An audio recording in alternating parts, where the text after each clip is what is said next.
বাবা recording message গেছে আর screen share হয়েছে না না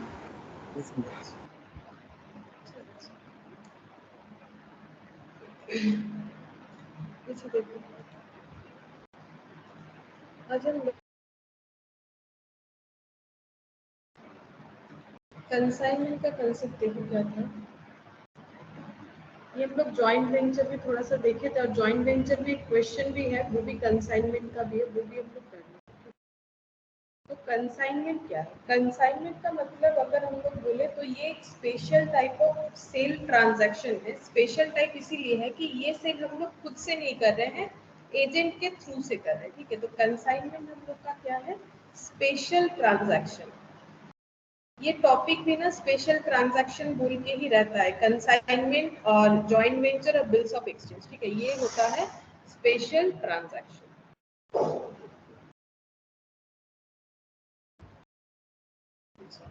स्पेशल ट्रांजैक्शन और ये देखो ये थ्रू एजेंट के होगा ठीक है थ्रू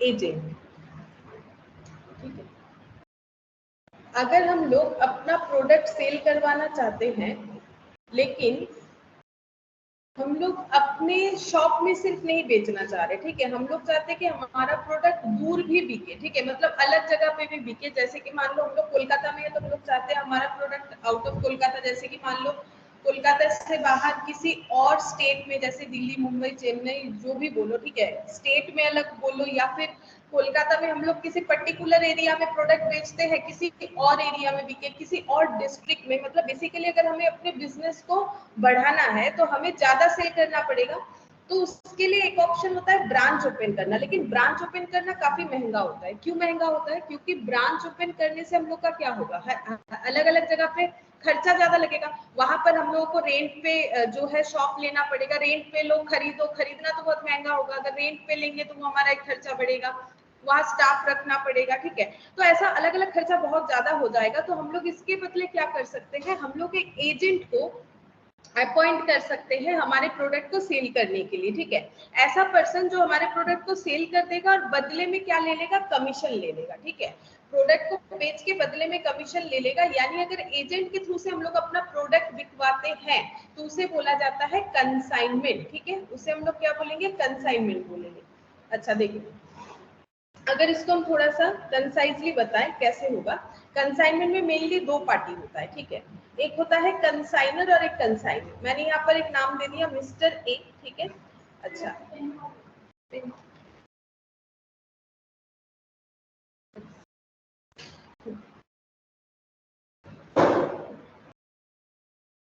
अच्छा देखो मिस्टर ए ठीक है मिस्टर ए जो है ये मान लो रहते हैं कहाँ पर ये मान लो रहते हैं कोलकाता ठीक है इनका जो प्रोडक्ट है मान लो इनका बिजनेस है साड़ी का ठीक है अब ये साड़ी सेल करते हैं कोलकाता में लेकिन ये चाहते हैं कि इनका प्रोडक्ट दूसरे जगह पे भी बिके ठीक है अब ये चाह रहे हैं कि इनका प्रोडक्ट जो है किसी और स्टेट में देख लेते हैं जैसे कि मान लो कि ये चाहते हैं इनका प्रोडक्ट जो है ये दिल्ली में भी बिके ठीक है मान लो यहाँ पर मिस्टर बी है जो कि दिल्ली में रहते हैं ठीक है ये दिल्ली में रहते हैं अब ये कोलकाता में अपना साड़ी का बिजनेस है इनका ये चाहते हैं कि इनका जो साड़ी है वो दिल्ली में भी बिके लेकिन ये वहां पर दुकान नहीं लेना चाहते महंगा पड़ेगा तो ये मिस्टर बी जो है मान लो इनका भी साड़ी का दुकान है ऐसा भी हो सकता है दिल्ली में इनका भी साड़ी का दुकान है तो ये बोल सकते हैं आप मेरा भी साड़ी अपने दुकान में रख लो अपना जो बेचना है बेचो और मेरा वाला भी बेच दो मेरा जितना बेचेंगे उसके बदले आपको कमीशन मिल जाएगा ऐसा भी हो सकता है या फिर मिस्टर बी जो है सिंपल एजेंट का काम करते हैं ऐसा भी हो सकता है मतलब इनका कोई दुकान नहीं है ये बेचते हैं लोगों का प्रोडक्ट लेके कमीशन के बदले बेच देते हैं ठीक है तो यहाँ पर मिस्टर ए को हम लोग बोलेंगे कंसाइनर ठीक है और मिस्टर बी को बोला जाता है कंसाइनी और कंसाइनी का ही दूसरा नाम क्या है एजेंट ठीक है कंसाइनी यहाँ पर अकाउंटिंग लैंग्वेज में हम लोग इसे बोलते हैं कंसाइनी और कंसाइनी को ही हम लोग क्या बोलते हैं एजेंट बोलते हैं और कंसाइनर को क्या बोलते हैं कंसाइनर को बोलते हैं ओनर या प्रिंसिपल ठीक है ओनर या फिर प्रिंसिपल बोलते हैं अच्छा, अब देखो ये कंसाइनर क्या करेंगे, अपना जो प्रोडक्ट है, जो भी गुड्स है, ठीक है, जो भी गुड्स है वो सेंड करेंगे किसको, मिस्टर बी को, जिनके थ्रू से उनको बिकवाना है। और ये जो गुड्स भेजने का जो सिचुएशन है, इसको क्या बोला जाता है, कंसाइनमेंट, ठीक है, इसको बोलेंगे कंसाइनमेंट। तो मिस्टर ए क्या कर रहे हैं, मिस्टर ए अपना प्रोडक्ट दिल्ली में भी बिकवाना चाहते हैं, उन्होंने मिस्टर बी से बात कर लिया है, जो कि एज एन एजेंट जो है ये काम करने के लिए रेडी है, और बदले में ये जो लेंगे, फ्री में तो कोई कुछ नहीं करता है, कैसे करेगा बोलो, सभी को पैसे का जरूरत होता है, तो ये क्या हो गया, कमीशन, ठीक है, ये कमीशन हो गया, ठीक है, एजेंट जो है काम कर रहे हैं, इनको क्या मिलेगा, कमीशन मिलेगा। अच्छा, अब यहाँ पर ये जो साड़ी भेज रहे हैं, ये साड़ी भेजने के लिए इन्हें क्या क्या खर्चा करना पड़ सकता है, उसका हम तुम लोग को एक छोटा सा लिस्ट बताते हैं। देखो साड़ी का क्या क्या खर्चा हो सकता है साड़ी भेजने का। अब देखो यहाँ तो मैंने एग्जांपल के तौर पे साड़ी दे दिया है, लेकिन हम लोग का कंसाइनर का क्या क्या एक्सपेंस हो सकता है अपने प्रोडक्ट को कंसाइनमेंट करवाने में, मतलब जहां वो बिकवाना चाहते वहां तक पहुंचाने के लिए क्या क्या खर्चा हो सकता है। पहले तो उनको क्या चाहिए, उस प्रोडक्ट को खरीदना पड़ेगा, मतलब उनको साड़ी खरीदना पड़ेगा, तो क्या हो जाएगा, वो हो गया कॉस्ट ऑफ मटेरियल, जो भी वो परचेस कर रहे हैं, ठीक है। अब उसको पैक करना पड़ेगा, जो प्रोडक्ट, जैसे यहाँ पर हम लोग का मटेरियल है साड़ी, अब साड़ी को पैक भी करना पड़ेगा, ठीक है, मतलब नॉर्मल एक पैकिंग तो देना पड़ेगा, नहीं तो इतना दूर जाएगा कैसे, ठीक है। अब मान लो रास्ते में कुछ मतलब हो सकता है कि चोरी हो गया, जल गया, कुछ हो गया, तो इसके लिए वो क्या करवा रख रहे हैं, इंश्योरेंस करवा सकते हैं, ठीक है, इंश्योरेंस का खर्चा कर सकते हैं। इतना दूर प्रोडक्ट जाएगा, बाई चांस रास्ते में कुछ भी एक्सीडेंटल सिचुएशन हो जाए तो इंश्योरेंस करने से हमें कवरेज मिलता है, ठीक है, तो हम लोग इंश्योरेंस करवा सकते हैं। अच्छा, लोडिंग का खर्चा इनको करना पड़ सकता है, ठीक है, माल को यहाँ कोलकाता में लोड करना पड़ेगा दिल्ली तक पहुंचाने के लिए, इनको लोड करने के बाद फ्रेट का खर्चा देना पड़ सकता है, ठीक है। अच्छा, और क्या हो सकता है, कुछ ड्यूटी टैक्सेस वगैरह देना पड़ सकता है, ड्यूटी या टैक्सेस देना पड़ सकता है, या फिर कुछ और एक्सपेंसेस भी हो सकता है, अदर एक्सपेंसेस, ठीक है। ये देखो मैंने यहाँ पर एक, मतलब ये ही एक लौता लिस्ट नहीं है, मैंने जस्ट एक एग्जांपल दिया कि कंसाइनर को क्या क्या खर्चा करना पड़ सकता है कंसाइनमेंट के लिए, प्रोडक्ट खरीद के, पैक करके, इंश्योरेंस करवा के, लोड करवा के, फ्रेट का खर्चा देके, ड्यूटी टैक्सेस, अदर एक्सपेंसेस कुछ हो सकता है जो कंसाइनर को करना पड़ सकता है, ठीक है।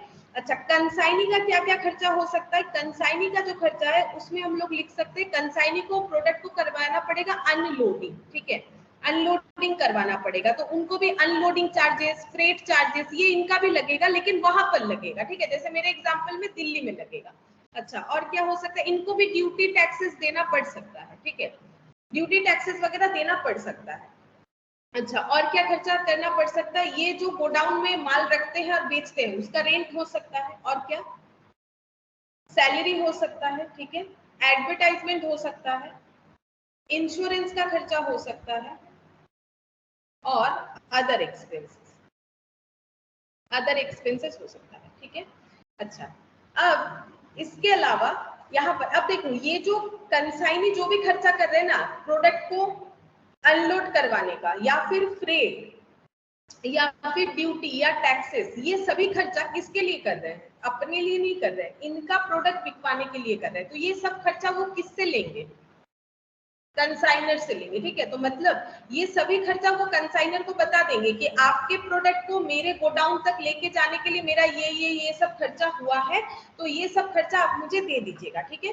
और ये rent, salary, advertisement, insurance, other expenses, ये सब खर्चा भी जो है वो यहाँ पर देखो, ये सब खर्चा भी वो रिम्बर्स करवा लेंगे, लेकिन ये दोनों खर्चे का ना नाम अलग अलग होता है। जैसे कि देखो, इस खर्चे का नाम होता है नॉन रिकरिंग एक्सपेंसेस, इस तरीके के खर्चे का नाम हम बताते हैं एक्चुअली होगा क्या, नॉन रेकरिंग, और इस तरीके का जो खर्चा है इसे हम लोग बोलेंगे रेकरिंग, ठीक है।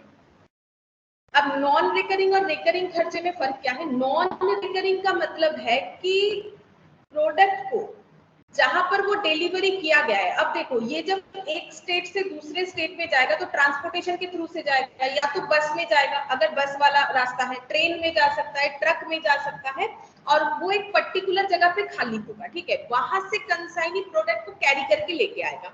अब ये गोडाउन तक, मतलब कंसाइनी जहां से वो प्रोडक्ट को बेचेगा वहां तक पहुंचाने का जो भी खर्चा होता है उसको हम लोग बोलते हैं नॉन रिकरिंग एक्सपेंसेस, ठीक है।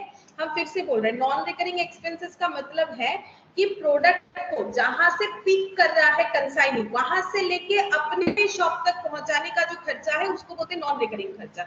अब शॉप में पहुंचने के बाद का जो खर्चा होता है उसे हम लोग क्या बोलते हैं, रेकरिंग खर्चा, ठीक है।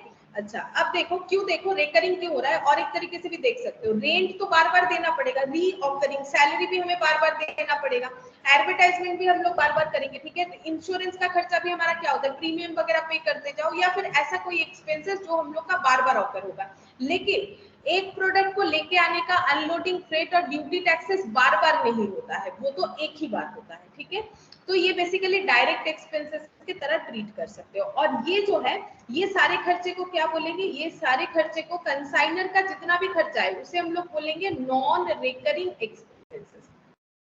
यहाँ पर नॉन रिकरिंग का मतलब भी वही, देखो जो खर्चा एक ही बार होगा, तो यहाँ से साड़ी भेजने के लिए मान लो एक बार वो अगर 100,000 पीसेस साड़ी भेज रहा है, तो 1000 पीसेस साड़ी भेजने के लिए ये सारा खर्चा वन टाइम ही होने वाला है, बार बार नहीं होगा उस साड़ी पे, ठीक है।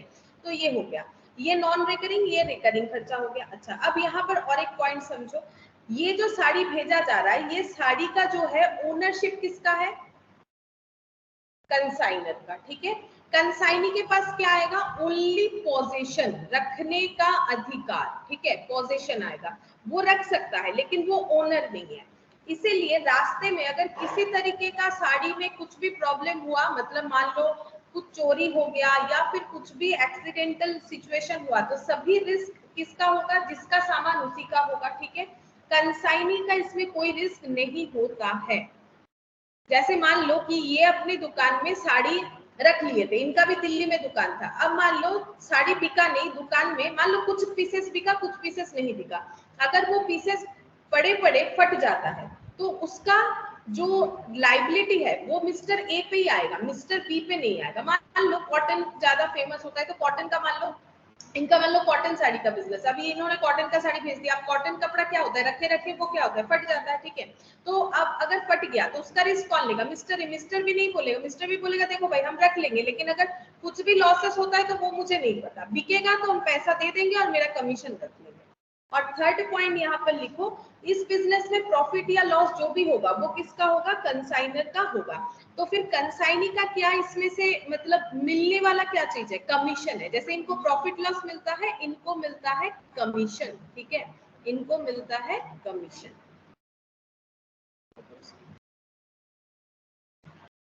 बड़ों को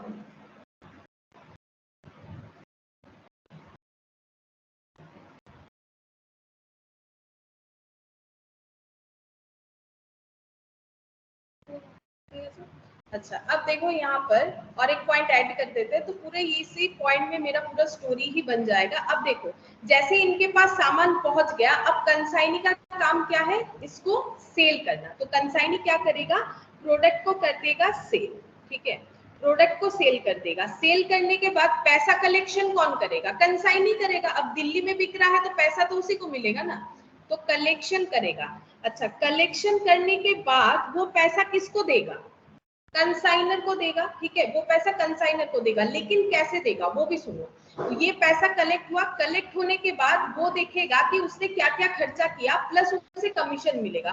तो ये कमीशन का पैसा और ये जितना भी खर्चा वो किया है वो सारे पैसे को वो डिडक्ट कर लेगा। डिडक्ट करने के बाद ये सारे एक्सपेंसेस को क्या करेगा, कलेक्शन से सारे एक्सपेंसेस को डिडक्ट करेगा, ठीक है। एक्सपेंसेस को यहाँ पर मैंने देखो माइनस लगा दिया, डिडक्ट कर देगा। डिडक्ट करने के बाद जितना बचेगा वो पैसा वो किसको भेज देगा, कंसाइनर को, ठीक है। ये देखो मनी रिटर्न, ठीक है।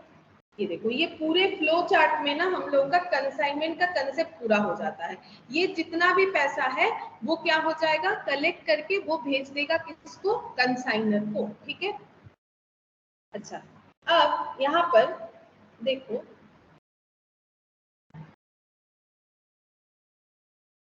हो गया।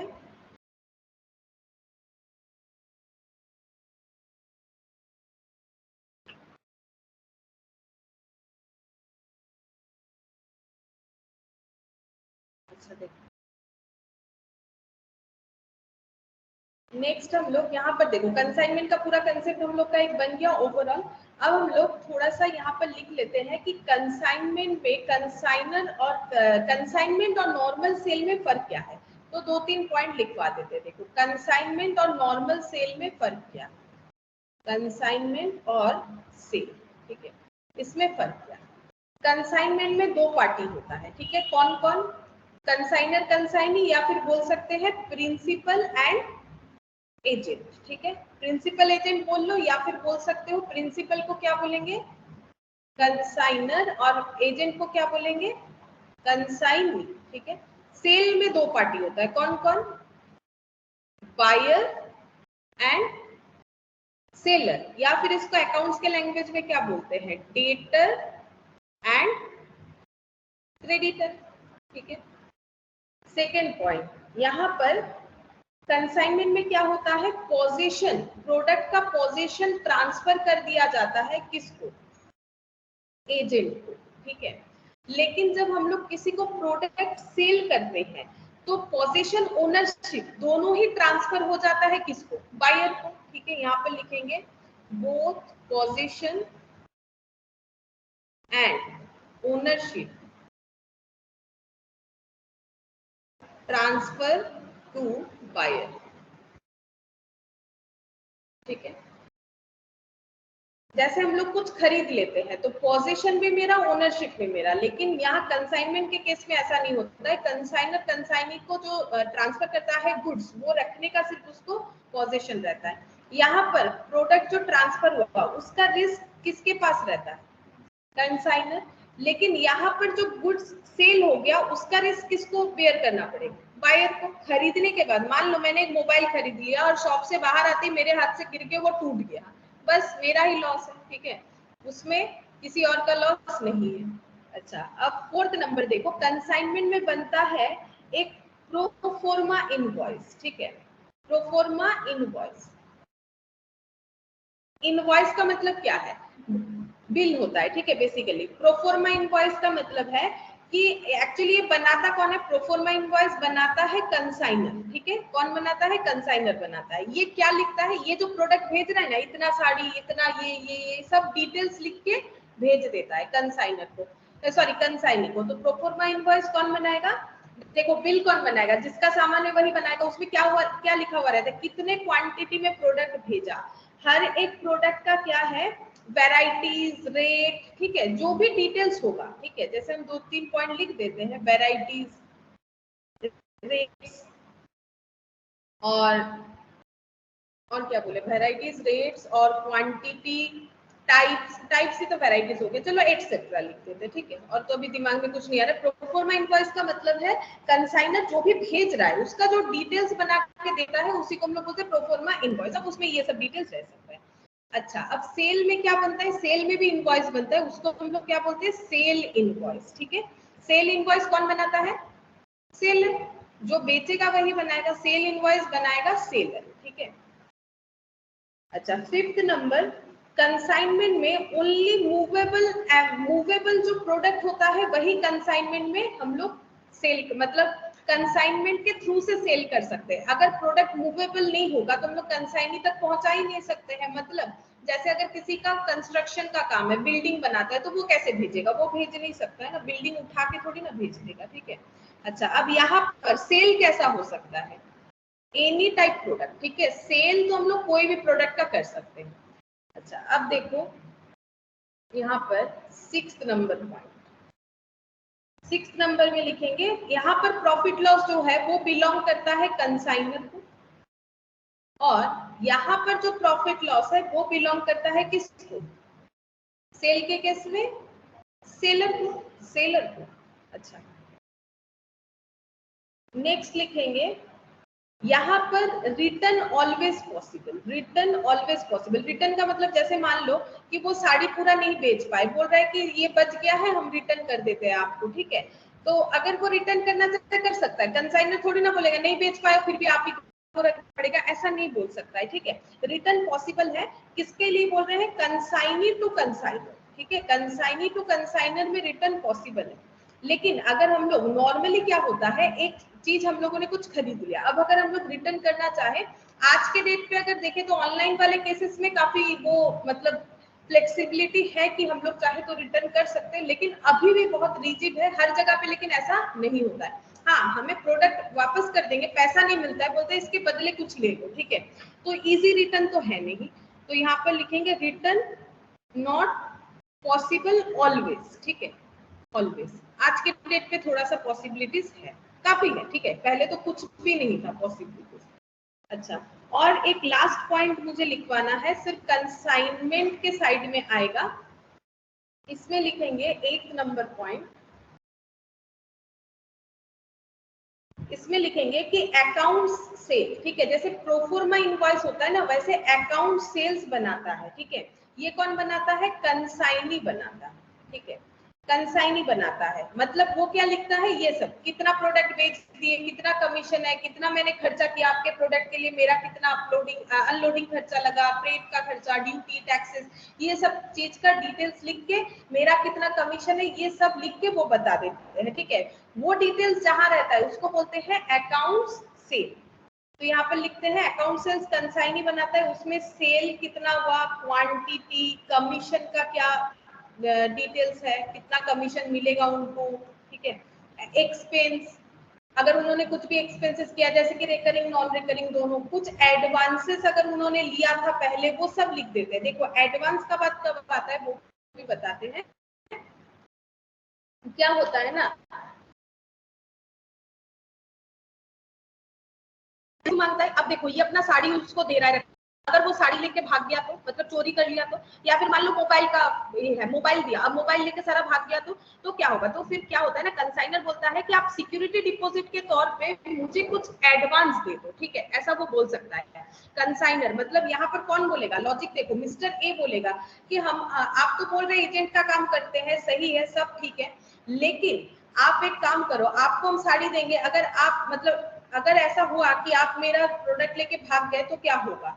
तो यहाँ पर मिस्टर ए बोल रहे हैं, मिस्टर बी बोल रहे हैं कोई बात नहीं, हम आपको एडवांस करेंगे पैसा, ठीक है, हम आपको एडवांस पैसा देंगे, हम आपका साड़ी बिकवा के दिखाएंगे, आपका अच्छा सेल होगा, ठीक है, मतलब इसका भी तो इनकम करना है ना भाई, कमीशन से इसका चलता है, तो ये तो चाहेगा कि मैं मुझसे जितना लोग कांटेक्ट करें उतना अच्छा है, हम इनका प्रोडक्ट बेचेंगे, बदले में कमीशन मिलेगा, लेकिन इनको ट्रस्ट भी तो बिल्डअप करना पड़ेगा, तो ये इनको क्या कर सकते हैं, एडवांस दे सकते हैं। अब ये एडवांस बाद में क्या होगा, एडजस्ट कर लिया जाएगा, ठीक है। मान लो मिस्टर बी ने एडवांस दिया था 50,000 मिस्टर ए को, और इनका प्रोडक्ट बेच के इनको मिल गया है 1 लाख रुपीज, ठीक है, तो ये क्या करेंगे, रिटर्न करते वक्त 50,000 ही रिटर्न करेंगे, हम थोड़ा सा इजी कर देते हैं इसको, 70,000 कर देते हैं मान लो, ठीक है, इन्होंने 70,000 का इनका सेल करवा दिया, 70,000 का, तो इसका मतलब 50,000 इन्होंने पहले से एडवांस किया था, अब रिटर्न कितना करेंगे, 20,000, क्योंकि वो बोलेंगे मैंने तो पहले से आपको 50,000 दे रखा है, तो आपको कितना मिलेगा, 20,000 मिलेगा। इस तरीके से एडवांस को एडजस्ट किया जाता है, मैंने तो एक ही डेटा से एडजस्ट करके दिखाया,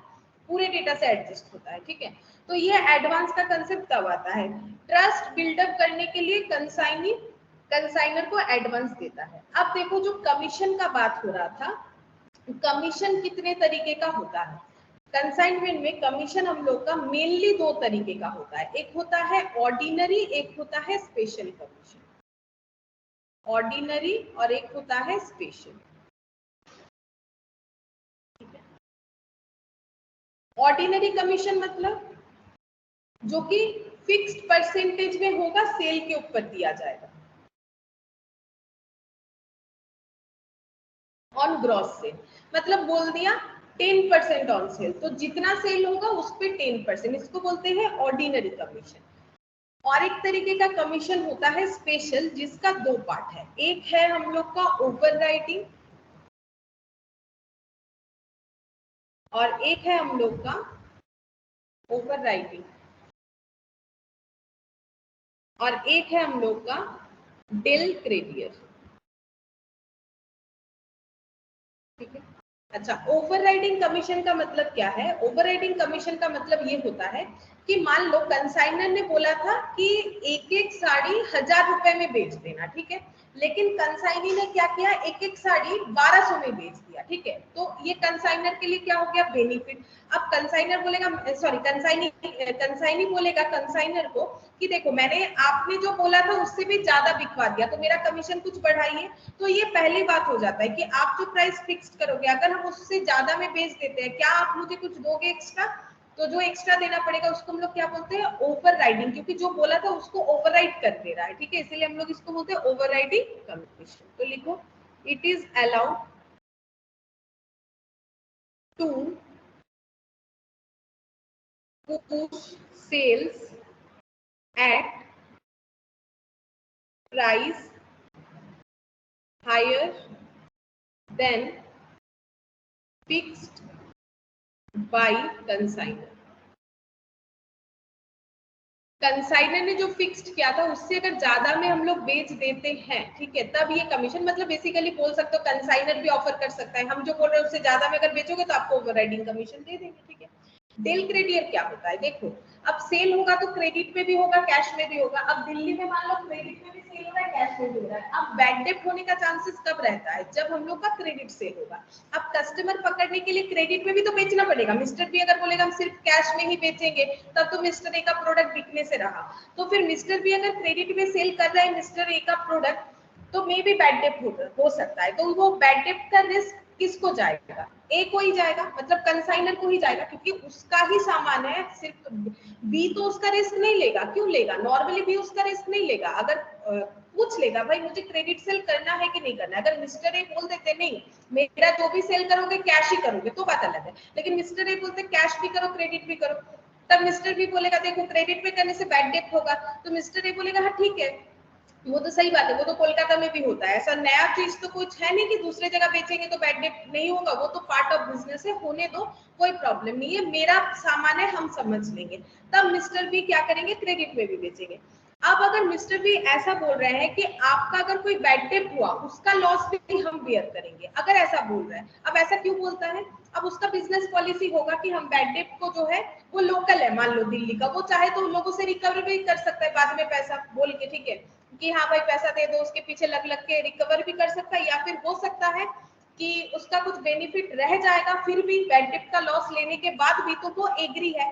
तो अगर कंसाइनी बोलेगा कि बैड डेट का लॉस हम पेयर करेंगे, तो कंसाइनर से वो और एक कमीशन मांग सकता है, जिसको हम लोग क्या बोलते हैं, डेल क्रेडियर, ठीक है, मतलब क्रेडिट से जो होता है। तो स्पेलिंग का DEL-CREDER, CREDER, भाई क्रेडिट থেকে del क्रेडियर। It is allowed by, sorry, allowed only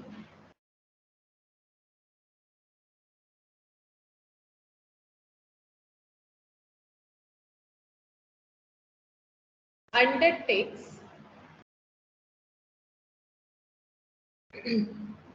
the risk of bad debt।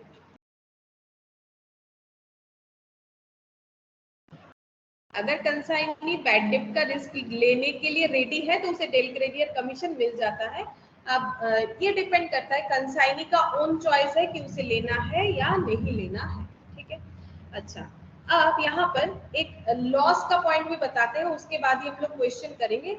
यहाँ ना हमें दो तरीके का लॉस समझना पड़ेगा, ठीक है। बिजनेस में दो तरीके का लॉस होता है, एक होता है नॉर्मल लॉस और एक होता है एबनॉर्मल लॉस, ठीक है। नॉर्मल लॉस का मतलब है कि जो अनअवॉइडेबल है, ठीक है। नॉर्मल लॉस का मतलब जो है ये है unavoidable loss, unavoidable due to inherent nature of goods, inherent nature of goods, मतलब ये हम लोग चाहे तो भी इसे अवॉइड नहीं कर सकते, क्योंकि ये गुड्स का नेचर होता है, मतलब गॉड गिफ्टेड है, ठीक है। जैसे कि जैसे देखो इवापोरेशन होना, इवापोरेशन हो जाता है ना, कुछ पर्टिकुलर चीज होता है जो इवापोरेट हो सकता है, लाइक नैप्थोलिन, ठीक है, वो अगर हवा में रहेगा तो वो ऑटोमेटिकली क्या हो जाएगा, इवापोरेट हो जाएगा। या फिर कुछ पेरिसेबल गुड्स है, पेरिसेबल गुड्स का मतलब जैसे कि फ्रूट्स हो गया, फ्लावर हो गया, फिश हो गया, ये सब जो है इसका लाइफ कम होता है, ठीक है। ये एक दिन के बाद वो मतलब 24 घंटे के अंदर ही उसका सिचुएशन, फ्रूट्स तो फिर भी ठीक है, कुछ कुछ फ्रूट्स ठीक रहता है, कुछ कुछ फ्रूट्स तो मतलब बहुत जल्दी खराब होने लगता है, ठीक है। वो भी फ्रूट्स वेरी करता है। फ्लावर तो देखो जो मतलब नॉर्मल जो बहुत ही ऐसा मतलब जैसे गेंदा का फूल वगैरह वो फिर भी रहता है, लेकिन बाकी फूल जो है देखोगे मुरझा जाता है बहुत जल्दी। तो ये सब पेरिसेबल है और ये गॉड गिफ्टेड है, हम लोग चाहे तो भी उसे रोक नहीं सकते हैं, ठीक है। तो ये सब लॉस जो है ये हमारा नॉर्मल लॉस है, जिसे हम लोग अनअवॉइडेबल बोलेंगे। और यहाँ पर अकाउंटिंग ट्रीटमेंट क्या होगा, ओनली यूनिट इज डिडक्टेड, ठीक है। हम लोग यहाँ पर क्या माइनस करेंगे, सिर्फ यूनिट माइनस करेंगे, हम लॉजिक बता देंगे, एक बार लिख लो। और recoverable from customer, recoverable from customer,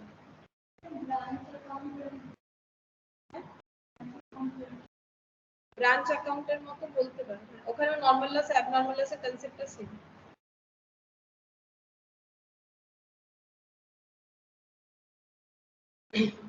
अच्छा, और ये हम बताएंगे कैसे होता है। और जो एबनॉर्मल लॉस है ये अवॉइडेबल होता है, ठीक है,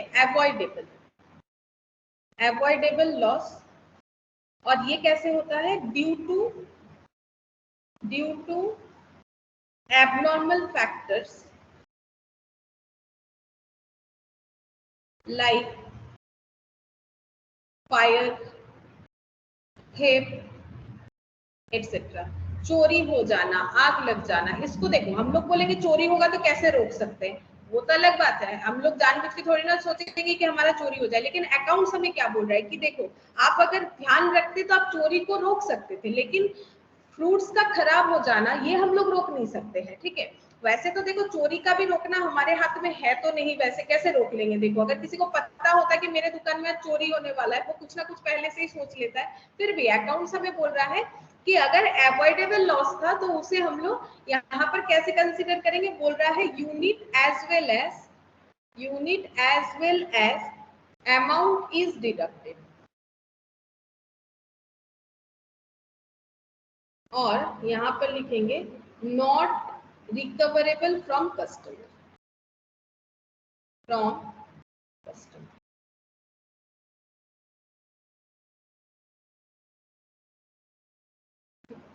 अच्छा, अब देखो नॉर्मल लॉस और एबनॉर्मल लॉस में क्या डिफरेंस होता है। जैसे मान लो मेरा जो है, मान लो ग्लास का बिजनेस है, ग्लास यानी कांच का प्रोडक्ट, ठीक है। जैसे मान लो कप प्लेट्स होता है कांच का, या फिर मान लो ग्लासेस वगैरह जो भी होता है, तो ग्लास आइटम का बिजनेस है, ठीक है, ग्लास आइटम का बिजनेस है। अब ग्लास आइटम में भी क्या होता है, मान लो जब प्रोडक्ट बाहर से कोलकाता में आता है, मान लो हम कहीं बाहर से खरीदते हैं, मान लो दिल्ली से खरीदते हैं, यहाँ पर लेके आते हैं, ठीक है। अब क्या होता है, आते आते एक दो ग्लास जो है टूट सकता है, ठीक है, क्योंकि ये नॉर्मल बात है। ग्लास आइटम हर एक बिजनेस में नॉर्मल लॉस होता है, ऐसा नहीं कि जो पेरिसेबल आइटम बेचते हैं उनका ही नॉर्मल लॉस है। अगर ग्रोसरी की दुकान में भी जाओगे देखना, वो भी बोलेंगे मेरा थोड़ा सा ये जो है पैकेट जो है चूहा ने काट दिया, तो वो सब क्या है, नॉर्मल लॉस है, ठीक है। तो थोड़ा बहुत, या फिर मान लो जब भी हम प्रोडक्ट किसी को देते हैं, तेल देते हैं किसी को, मान लो तेल दे रहे हैं जो लूज ऑयल का यूज करते हैं, तो वो देते देते एक दो बूंद क्या होता है, गिर ही जाता है। एक दो बूंद जो गिर रहा है वो सब क्या है, नॉर्मल लॉस है। लेकिन अगर किसी को देते हुए पूरा हम लोगों ने टीना ही मतलब हम लोगों से गिर गया है एक्सीडेंटली, तो वो क्या हो जाएगा, एबनॉर्मल लॉस। तो जैसे हम बोल रहे थे एग्जाम्पल में, मान लो हम लोग ग्लास आइटम लेके आके बेचते हैं, और मान लो हम लोगों ने 10 ग्लास आइटम परचेस किया था, ठीक है, कितना करके परचेस किया था, 12 रुपीज करके। और हम लोगों ने कितने रुपए का ग्लास आइटम लाया, दिल्ली से 120 रुपीज का, ठीक है। और जिसमें से हमें पता है कि 2 आइटम हम लोग का टूट जाता है, ठीक है, ये नॉर्मल है, ठीक है।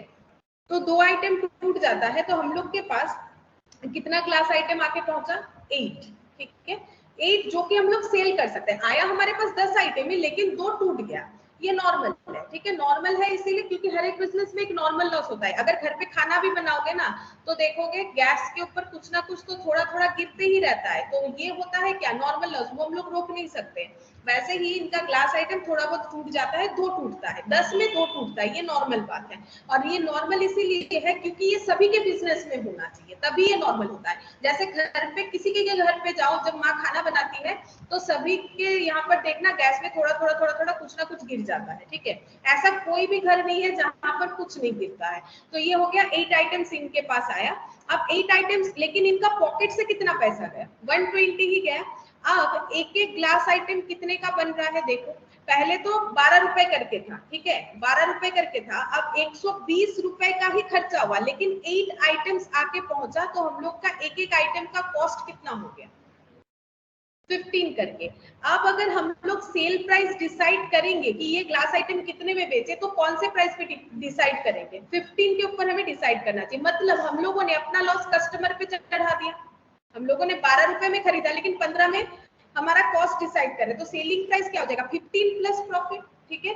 अब हम लोग वही बोल रहे हैं, देखो यहाँ पर रिकवरेबल फ्रॉम कस्टमर, हम लोग कस्टमर से रिकवर कर सकते हैं, कैसे, क्योंकि हम लोग 12 रुपए थोड़ी ना लगा रहे, 15 लगा रहे, तो ये लॉस क्यों कस्टमर से रिकवर कर पा रहे, क्योंकि सभी का ये लॉस होता है, ठीक है। इसीलिए सभी अपना कॉस्ट जो है 15 रखेंगे प्लस उसमें प्रॉफिट लगाएंगे। अब कितना सेलिंग प्राइस करेंगे, मार्केट में ये चीज जितने में बिकेगा उतने पे, क्योंकि हर एक चीज का एक मार्केट वैल्यू होता है, उससे ज्यादा में अगर हम लोग बेचेंगे तो नहीं बेच पाएंगे, ठीक है। हाँ, कोई अगर ह्यूज अमाउंट में खरीदता है, किसी का कैपिटल इन्वेस्टमेंट बहुत ज्यादा है, हो सकता है वो बहुत सस्ते में दे रहा है, लेकिन बहुत कम लोग हैं बहुत सस्ते में दे सकते हैं, क्योंकि उसके लिए तो ह्यूज कैपिटल इन्वेस्टमेंट चाहिए ना, ज्यादा डिस्काउंट ज्यादा ये सब कौन दे सकता है, जिसका मतलब कैपिटल जिसके पास बहुत ज्यादा है, नॉर्मल सभी दुकानदार ज्यादा डिस्काउंट नहीं दे सकते हैं, ठीक है। तो यहाँ पर इस तरीके से डिसाइड होगा। तो रिकवरेबल फ्रॉम कस्टमर का मतलब आई होप समझ में आया है। और यहाँ पर अगर ध्यान से देखोगे तो मैंने सिर्फ यूनिट को डिडक्ट किया है, यहाँ पर मैंने वैल्यूएशन नहीं किया है। क्यों नहीं किया है, अगर हम 2 आइटम का वैल्यू कर लेते, 24 रुपीज माइनस कर देते, तो यहाँ पर कितना आता, 120 माइनस 24 आ जाता मेरा 96, और डिवाइडेड बाई अगर हम लोग 10 कर देते, सॉरी 12 कर देते, कितना आ जाता, 96 बाई अगर हम लोग कितना कर देते, यहाँ पर 96 डिवाइडेड बाई अगर हम लोग 8 करते तो हम लोग का उतना ही आ जाता, 12 करके ही आ जाता। बात समझ में आया। अगर हम लोग यहाँ पर 24 कर लेते इंटू 12 करके, तो यहाँ पर 120 की जगह कितना आता, 96, 8 आइटम 96 पर आइटम 12 ही होता, तो हम लोग कस्टमर से कहाँ रिकवर करें, तब नहीं करे, तो लॉस तो अपने ऊपर बेयर करना पड़ेगा फिर ये। तो इसीलिए बोल रहा है कि अगर नॉर्मल लॉस है कस्टमर पे लगा दो, मतलब प्रोडक्ट का कॉस्ट बढ़ा दो, कस्टमर से रिकवर करने का मतलब प्रोडक्ट का कॉस्ट, तब सिर्फ यूनिट माइनस करो, तब तो जाके महंगा होगा, यूनिट माइनस करो तब महंगा होगा। लेकिन जो एबनॉर्मल लॉस है वहां पर यूनिट अमाउंट दोनों माइनस करना पड़ेगा, ये कस्टमर से रिकवर नहीं कर सकते। कैसे समझ में आएगा, जैसे देखो हम लोग का वही सेम एग्जांपल ले रहे हैं, 10 आइटम हम लोगों ने परचेज किया 12 रुपए करके 120 रुपीज का। अब हम लोग का एबनॉर्मल लॉस हो गया, मान लो हम लोग का चोरी हो गया, इसमें से कुछ ग्लास निकाल के चोरी कर लिया गया, 4 आइटम चोरी हो गया, ठीक है। अब यहाँ पर हम लोग के पास आके पहुंचा कितना आइटम, 6 आइटम, लेकिन हम लोग का खर्चा कितना हो चुका है, 120, तो 120 डिवाइडेड बाय 6 कितना हो गया, ₹20 करके कॉस्ट हो जा रहा है। अब मान लो मार्केट में ये ग्लास बिकता ही है हम लोग का 17 रुपीज में, ठीक है, मान लो 17 रुपीज में बिकता है, तो 15 में कितना प्रॉफिट ऐड करेंगे, 2 रुपीज, ठीक है।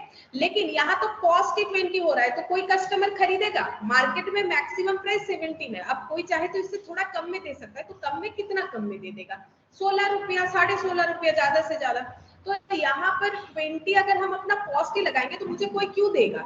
अब मेरे दुकान में चोरी हो गया, मेरे प्रोडक्ट का चोरी हो गया, उसका रेस्पॉन्सिबिलिटी तो मेरा है ना, हम वो कस्टमर से थोड़ी रिकवर कर सकते कि आज मेरा ग्लास 15, आज हम 17 रुपए में बेच रहे थे, कल मेरे शॉप में चोरी हो गया, हम बोल रहे वही ग्लास हम 20 रुपए में बेचेंगे, नॉट पॉसिबल। तो यहाँ पर हमें क्या करना है, यूनिट तो माइनस करना है, एज वेल एज क्या माइनस करना है, अमाउंट भी माइनस करना है। तो यहाँ पर कितना लगाएंगे, 4 आइटम, ये यहाँ पर हो जाएगा 24, तो इसको हटाना है, ये बन जाएगा, सॉरी 48 होगा ये वाला, 4 आइटम दिखाए ना मैंने, यहाँ पर 48 होगा, मतलब वही 12 रुपए करके ही आ जाएगा, ठीक है। ये देखो 120 माइनस 48 कितना हो जाएगा, 72। तो 72 डिवाइडेड बाय 6 कितना हो जाएगा, 12 रुपए करके ही हो जाएगा। तो ये मैंने यहाँ पर और नॉर्मल वाला केस नहीं दिखाया, एड ऑन नहीं किया, मैंने दोनों को सेपरेट सेपरेट दिखा दिया। आई होप की कंसेप्ट समझ में आ गया कि नॉर्मल और एबनॉर्मल में डिफरेंस क्या होता है। एबनॉर्मल लॉस खुद को बेयर करना है, कस्टमर पे नहीं चढ़ा सकते हैं, नॉर्मल हम लोग कस्टमर पे लगा सकते हैं। कस्टमर पे लगाने का मतलब है प्रोडक्ट का कॉस्ट को बढ़ा देना। अच्छा, अब एक इम्पॉर्टेंट पॉइंट, हम लोग कंसाइनमेंट पे कंसाइनी के पास जो स्टॉक अनसोल्ड रह जाएगा उसका वैल्यूएशन कैसा करना है वो हम लोग को लिख के दिखाते हैं। ठीक है, यहाँ पर लिखो, ये नोट डाउन करना काफी जरूरी है, ये पूरे चैप्टर में ये सबसे ज्यादा इंपॉर्टेंट है। Valuation of closing stock line with consignment. अच्छा, ये कैलकुलेट करना जरूरी क्यों है, देखो जब at the end of the period consignor अपना ग्रॉस प्रॉफिट पता करना चाहेगा या फिर अपना कंसाइनमेंट बिजनेस का भी प्रॉफिट पता करना चाहेगा, तो वो फिर देखो ट्रेडिंग के जैसा ही ना बनाएगा, यहाँ पर लिखेगा जितना गुड्स उसने कंसाइनमेंट में भेजा था, जितना गुड्स उसका सेल हो गया, ठीक है, यहाँ पर सेल दिखा देगा। अब अगर उसे प्रॉफिट पता करना है तो मुझे बोलो, क्या यहाँ पर हमें क्लोजिंग स्टॉक लिखना पड़ेगा कि नहीं पड़ेगा? ट्रेडिंग में लिखते बिना क्लोजिंग स्टॉक लिखे हम लोग प्रॉफिट तो गलत निकालेंगे, ठीक है, क्यों? क्योंकि मैचिंग कंसेप्ट, जितना कॉस्ट, अगर हम लोग 10 आइटम परचेस कर रहे हैं, ठीक है, 10 रुपए करके, तो कितने का हो गया, 100 रुपीज का। इसमें से मान लो इसने 8 आइटम बेच दिया 12 रुपए करके, कितने का बेच दिया, 96। पर आइटम में प्रॉफिट कितना है, 2 रुपीज करके, तो यहाँ पर प्रॉफिट कितना दिखना चाहिए, 16 दिखना चाहिए, आई थिंक 8 into 2 16 दिखना चाहिए, तो यहाँ पर कितना आ जाएगा, 1016। अच्छा, अब इधर टोटल करेंगे तो इधर भी तो मेरा 1016 आना चाहिए, तो मेरा यहाँ पर माइनस करके कितना आना चाहिए, 120 आना चाहिए। अब 120 कैसे आएगा, मेरा अगर 8 स्टॉक बिक गया, बचा कितना स्टॉक, 2 स्टॉक, और उसका कॉस्ट कितना करके है, 20 करके है, तो ये कितना, ये 100 है, सॉरी ये 100 है, तो ये 116 हो रहा है, ये 116 हो रहा है, ये मेरा कितना हो जाएगा फिर 20, ठीक है। तो क्लोजिंग स्टॉक नहीं लिखने से क्या हम लोग 16 निकाल पाते, नहीं निकाल पाते, वो तो मैंने यहाँ पर तुम लोग को दिखा दिया कि 82 to 16 हो रहा है, नॉर्मली तो हम लोग बैलेंस करके निकालते हैं। तो अगर सही प्रॉफिट चाहिए बिजनेस का पता करने के लिए तो क्लोजिंग स्टॉक लिखना जरूरी है।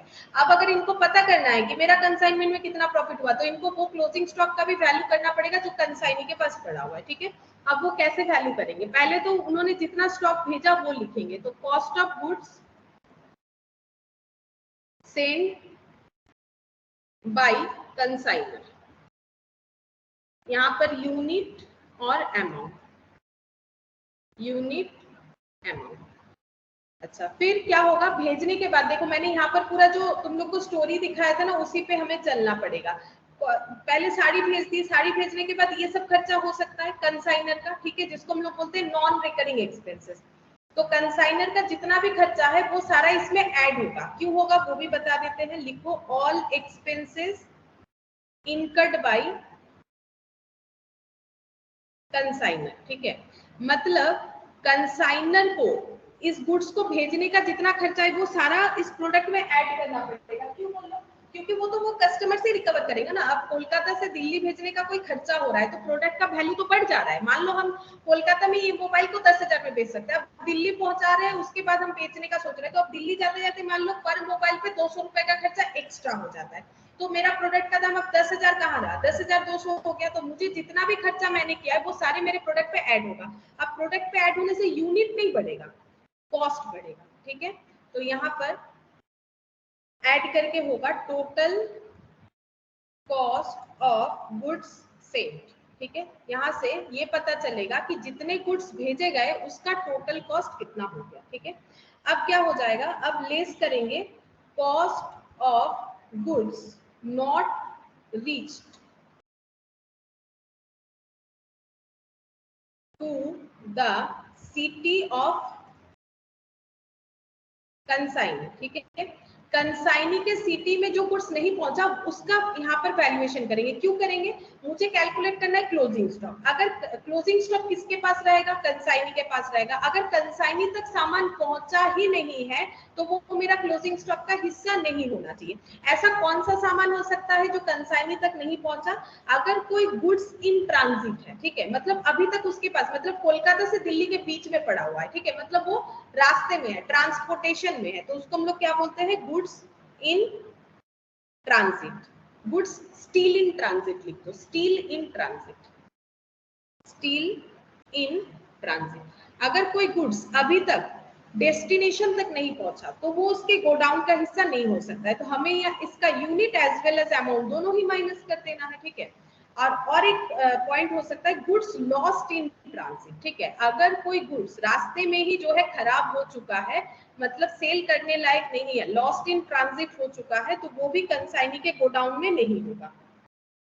ये लेस करने के बाद हम लोग यहाँ पर जो आंसर मिलेगा वो होगा cost of goods reached to the city of consignee. Consignee के सिटी तक जो पहुंच गया, कंसाइनी के सिटी तक जो पहुंच गया उसको हम लोग बोलेंगे cost of goods reached to the city of consignee, ठीक है। अच्छा, अब कंसाइनी क्या करेगा? कंसाइनी के पास पहुंचने के बाद वहां पर बैठ के थोड़ी ना बेचना स्टार्ट करेगा, अब उसको खर्चा करके अपने गोडाउन तक उसको लेके आना पड़ेगा या शॉप तक, तो वो सारे खर्चे को हम लोग क्या बोलते हैं? नॉन रिकरिंग एक्सपेंसेस, ठीक है। ऐड करेंगे non recurring expenses by consignee. Non recurring का मतलब अप टू गोडाउन तक का खर्चा, अगर चाहो तो वैसे लिख लो अप टू गोडाउन तक का खर्चा या अप टू शॉप तक का खर्चा, ठीक है। जहां पर कंसाइनी सेलेबल कंडीशन में गुड्स को रख सकता है, चाहे वो उसका दुकान हो चाहे वो उसका गोडाउन हो, ठीक है। ये ऐड करने के बाद हम लोग क्या लिखेंगे? Cost of goods received by consignee, received by consignee. अब कंसाइनी के पास पहुंचने के बाद गुड्स का जो कॉस्ट हो गया वो हमें पता चल गया, क्योंकि देखो बीच में गुड्स का कॉस्ट चेंज होते रहा, कंसाइनर का खर्चा लगा उस पे, अब कंसाइनी अपना खर्चा ऐड कर रहा है, तो गुड्स का वैल्यू जो है बढ़ते जा रहा है, ठीक है। अब हो गया cost of goods received by consignee. अब कंसाइनी चाहे तो इसे बेच सकता है, लेकिन अगर किसी नॉर्मल लॉस का सिचुएशन हो जाता है तो हम लोग नॉर्मल लॉस को क्या करेंगे? लेस करेंगे। पहुंचने के बाद मान लो कंसाइनी के गोडाउन में नॉर्मल लॉस हुआ, तो हम लोग उसको कैसे लिखेंगे? Less expected normal loss. इसका सिर्फ यूनिट डिडक्ट होगा, उसका लॉजिक भी मैंने तुम लोग को अभी अभी बताया, यूनिट्स ओनली, ठीक है। सिर्फ यूनिट में हमें इसको डिडक्ट करके दिखाना है, अमाउंट में डिडक्ट नहीं करना है, ये आ जाएगा।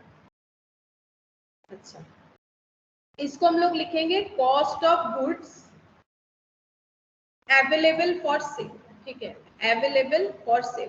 अब देखो नॉर्मल लॉस क्या होता है ना, जो बिजनेसमैन है उसको पहले से ही पता होता है कि नॉर्मल लॉस कितना होने वाला है, क्योंकि बिजनेस करते करते उसको एक एक्सपीरियंस हो जाता है, ठीक है। जैसे घर पे माँ खाना बनाती है तो उनको पता है कि काम करते करते कितना सा नमक गिर सकता है, कितना सा हल्दी गिर सकता है, तो वैसे ही जो बिजनेस करते उन्हें पता है कि अगर एक पेटी में 1 किलो फ्रूट है, 1 किलो ऑरेंज है, तो उसमें से कितना सड़ सकता है, तो इसीलिए वो एक्सपेक्टेड नॉर्मल लॉस को माइनस कर देंगे, ठीक है।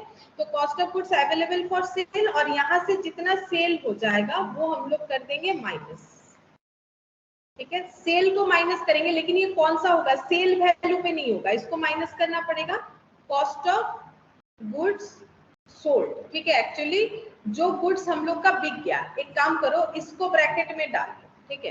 कॉस्ट ऑफ गुड्स सोल्ड हम माइनस कर देंगे, जो गुड्स बिक गया उसका कॉस्ट कितना है, तो बचा हुआ गुड्स हम लोग का क्या हो जाएगा? क्लोजिंग या फिर अनसोल्ड स्टॉक, क्लोजिंग या फिर अनसोल्ड स्टॉक हो जाएगा,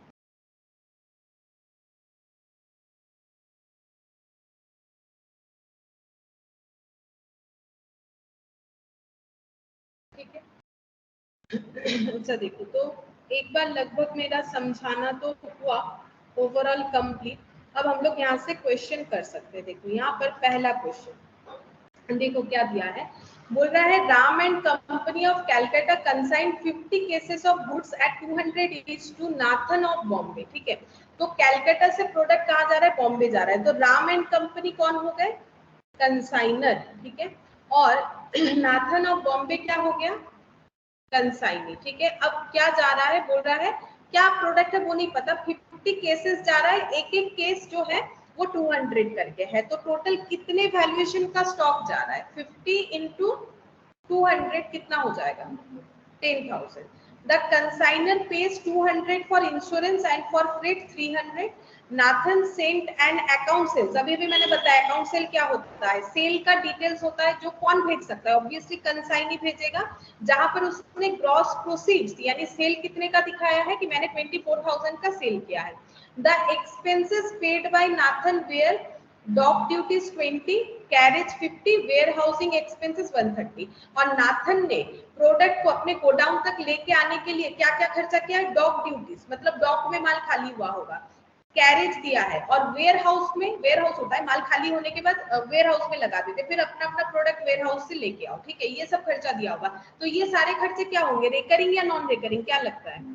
हाँ, he sent the amount due to the consignor after deducting 4% commission. और इन्होंने क्या किया, सेल वैल्यू का पूरा रिटर्न नहीं किया है, अपना खर्चा माइनस करने के बाद रिटर्न किया। बोल रहा है जर्नल एंट्री करके दिखाओ in the books of consignor and consignee, दोनों के बुक्स में जर्नल एंट्री करके दिखाने के लिए बोला है। ठीक है, देखो कैसे होगा journal entry. Illustration 1, in the books of Ram and company, दोनों का बोला है तो कंसाइनर का करते हैं पहले, इन the books of Ram and company, ठीक है। अच्छा, फर्स्ट एंट्री क्या होगा, फर्स्ट एंट्री जो है देखो यहाँ पर कैसे करके एंट्री करना पड़ेगा वो लॉजिक पहले बता देते हैं। कंसाइनमेंट अकाउंट को यूज किया जाएगा, कंसाइनमेंट अकाउंट को as a nominal account use किया जाएगा, और अगर कंसाइनमेंट में एक्सपेंस हुआ या लॉस हुआ तो कंसाइनमेंट डेबिट होगा, और इनकम या गेन हुआ तो कंसाइनमेंट क्रेडिट होगा। तो जब गुड्स भेजा जा रहा है तो कंसाइनमेंट में खर्चा है, ठीक है, तो कंसाइनमेंट अकाउंट क्या करना पड़ेगा, डेबिट। तो पहले तो गुड्स ही भेजना पड़ेगा, तो कंसाइनमेंट अकाउंट डेबिट टू क्या हो जाएगा, to goods sent on consignment, ऐसे लिखना पड़ता है, ठीक है, to goods sent on consignment. अच्छा, कितना हो जाएगा, 50 cases 200 each at the rate of 200, तो ये हो जाएगा 10,000। Being goods sent on consignment, ठीक है, इसमें लिखो being goods sent on consignment.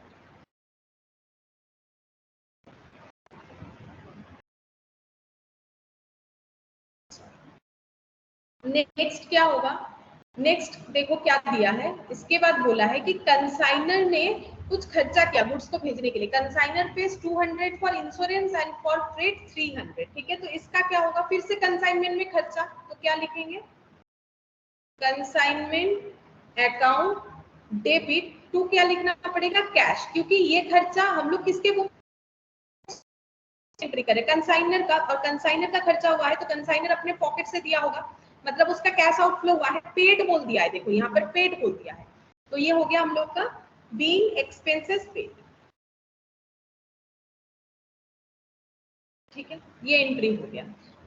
अच्छा, अब नेक्स्ट देखो बोला था कि कंसाइनी जो है उन्होंने 24,000 का सेल करवा दिया। अब इसका एंट्री कैसे होगा, जैसे तुम लोगों ने ज्वाइंट वेंचर किया था ना, सेम तरीके से सोचना है।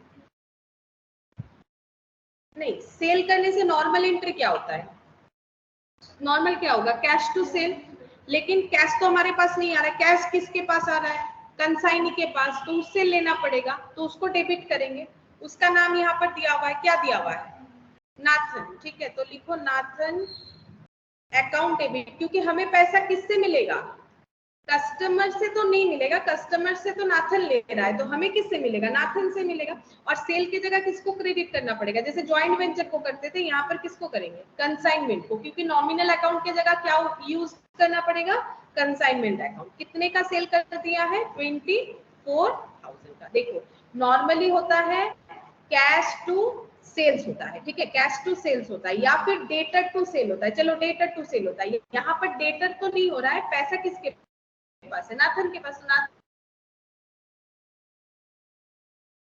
यूज करेंगे, कंसाइनमेंट अकाउंट यूज करेंगे।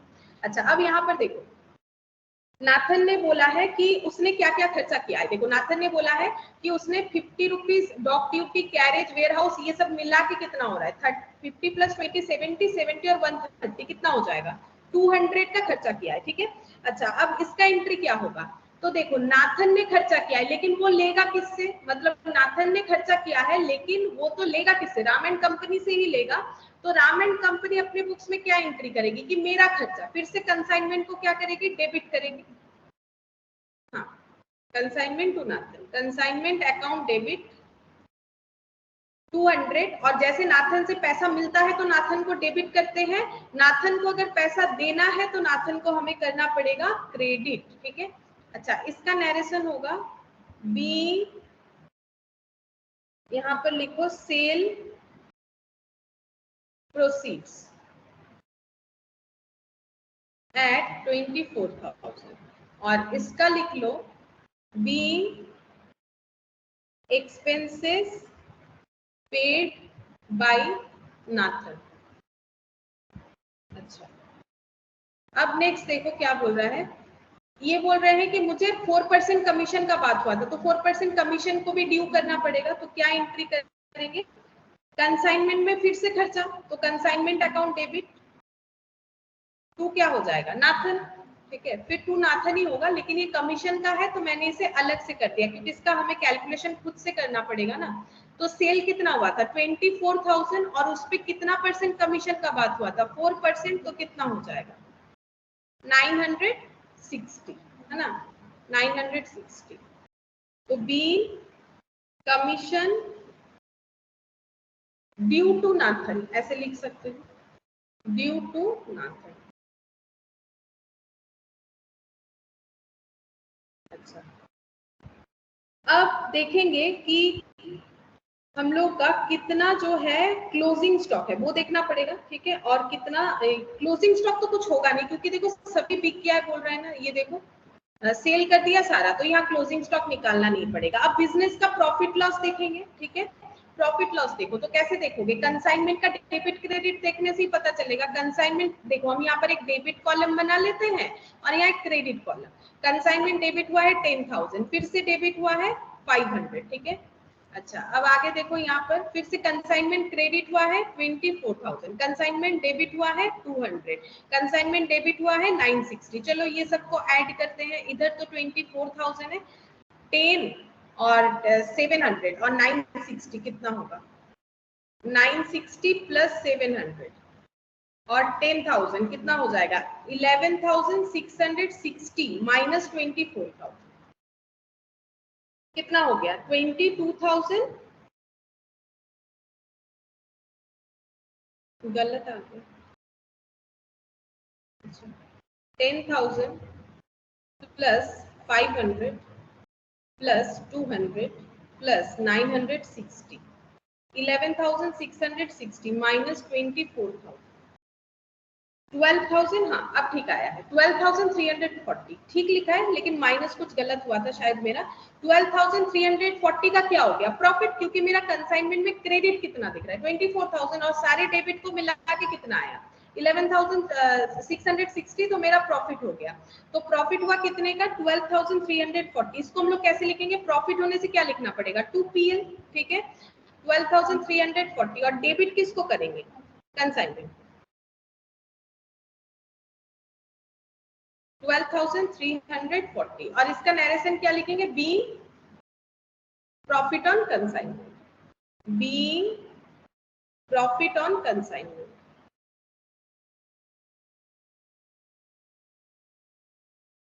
कंसाइनमेंट में हो गया है हम लोग का प्रॉफिट, ठीक है। अच्छा, अब देखेंगे कि नाथन को कितना पैसा, नाथन से कितना पैसा मिलेगा वो भी देखना पड़ेगा, हमें बोला नहीं तो क्या हुआ, बिजनेस तो बंद करें ना, नाथन से कितना पैसा मिलेगा। तो देखो कहाँ कहाँ नाथन डेबिट क्रेडिट है, यहाँ तो कुछ नहीं दिख रहा है। चलो, नाथन का हम लोग का डेबिट कितना है 24,000, ये उससे मिलने वाला है। नाथन को देना कितना पड़ेगा 200 एक दिख रहा है और एक 960 देना पड़ेगा, तो टोटल कितना देना पड़ेगा 1160, ठीक है, और उससे मिलेगा कितना 24,000, लेकिन वो अपना 1160 माइनस करने के बाद ही मुझे 24,000 रिम्बर्स करेगा। तो इसका मतलब मुझे नाथन से कितना पैसा मिलेगा 22,840, मतलब राम एंड कंपनी को नाथन से कितना मिलेगा, वैसे तो मिलना चाहिए 24,000, लेकिन वो पूरा क्यों दे, वो अपना खर्चा जो किया है और जो कमीशन बात हुआ था वो डिडक्ट करके देगा। मैंने प्रोसेस बताया वहां पर ड्रॉ में, फ्लो चार्ट में 22,840। अब अगर पैसा मिल रहा है तो हमारा एंट्री क्या होना चाहिए, cash account debit to Nathan, cash account debit to Nathan कितना हो जाएगा 22,840, by amount received from Nathan.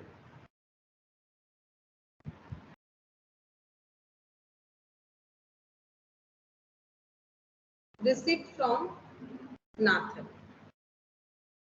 नाथन से ये अमाउंट रिसीव होगा, ठीक है। अच्छा, और यहाँ पर बाकी तो और कुछ नहीं दिख रहा है, चलो बस हो गया, कंप्लीट हो गया। और हाँ, एट एंड में क्या कर सकते हैं हम लोग, जो भी स्टॉक कंसाइनमेंट में भेजे थे, हमें अगर अपने, ये तो कंसाइनमेंट का प्रॉफिट पता चल गया। अब जैसे हम लोग ट्रेडिंग अकाउंट में लिखते हैं ना बाय सेल्स, ठीक है, तो जब हम लोग कंसाइनमेंट में भेजते हैं तो क्या लिखते हैं पता है, by goods sent on consignment, ठीक है। क्यों? क्योंकि ये भी कैश आउटफ्लो है स्टॉक का, ये भी आउटफ्लो है, तो एंट्री क्या होता है, goods sent on consignment account debit to trading, ठीक है। तो हम लोग लास्ट एंट्री ये कर सकते हैं कि हम लोगों ने अपने पास से कितने का सामान जो है भेजा था उसका एंट्री कर सकते हैं, goods sent on consignment account debit to trading बोल के 10,000, ठीक है। मतलब ये क्लोजिंग एंट्री है, ठीक है, जैसे हम लोग अपना सेल का दिखाते हैं ना वैसे ही है, 10,000 being transfer of goods on consignment to trading, on consignment to trading। तो इससे क्या होगा ना, हम लोग अपने ट्रेडिंग का जीपी सही निकाल पाएंगे। इसको अगर नहीं दिखाएंगे तो गलत हो जाएगा, क्योंकि बिजनेस के स्टॉक से ही तो कंसाइनमेंट स्टॉक में भेजा था ना हम लोगों ने। तो ये हम लोग का 5th और 6th नंबर एंट्री है, ये है 5th नंबर और ये हो गया हम लोग का 6th नंबर, ठीक है। अच्छा, अब हमें ना नाथन के बुक्स में भी एंट्री करना है, क्योंकि हमें दोनों पार्टी के बुक्स में एंट्री करने बोला था। तो अब लिखो इन the books of Nathan.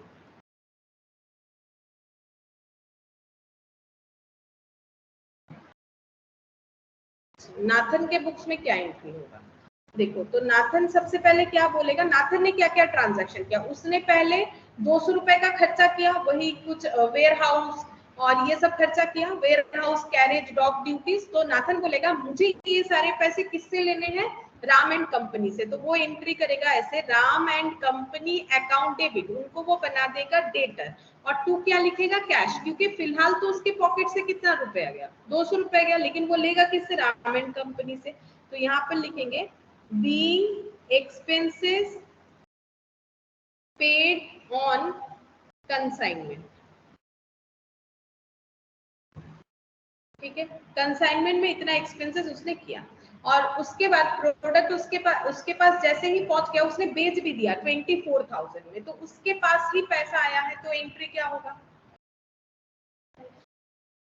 Cash account debit, लेकिन खुद का सेल नहीं है कि वो टू सेल करेगा, किसको देना पड़ेगा पैसा, राम एंड कंपनी। तो क्या लिखेंगे, cash to Ram and company, ठीक है। जैसा ज्वाइंट वेंचर था सेम कंसेप्ट में ही हो रहा है, cash account debit to Ram and company, कितना हो जाएगा, 24,000 बीइंग गुड्स सोल्ड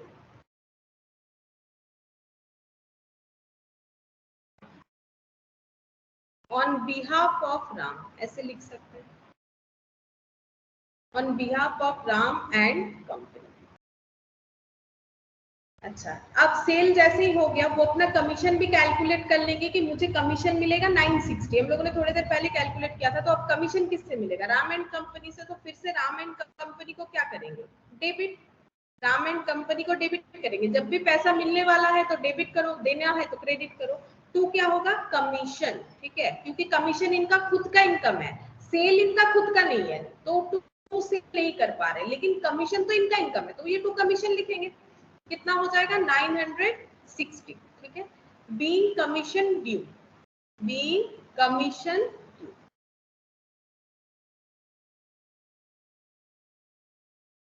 अच्छा, अब राम एंड कंपनी को वो क्या करेंगे, पैसा ट्रांसफर करेंगे। जैसे राम एंड कंपनी ने बोला कि मुझे ये पैसा मिल गया नाथन से, वैसे नाथन बोलेंगे मुझे राम एंड कंपनी को पैसा देना है, कितना देना पड़ेगा।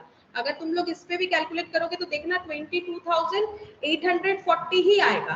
राम एंड कंपनी का ये देखो डेबिट में है 200, ठीक है, अगर तुम लोग चेक करोगे तो डेबिट में है 200, यहाँ पर क्रेडिट में है 24,000, अगेन डेबिट में है 960, तो वही हो गया 1160 का डेबिट और 24,000 का क्रेडिट, मतलब वो अपना ये डिडक्ट करने के बाद जो बचेगा वो सेम अमाउंट वही वाला होगा 22,840। एंट्री क्या होगा, राम एंड कंपनी को ये पैसा क्या करना पड़ेगा, देना पड़ेगा, तो 2 क्या हो जाएगा, कैश 22,840 और राम एंड कंपनी जो क्रेडिट हो रखा था देना पड़ेगा ऐसा सोच के वो क्या हो जाएगा, डेबिट, बीइंग अमाउंट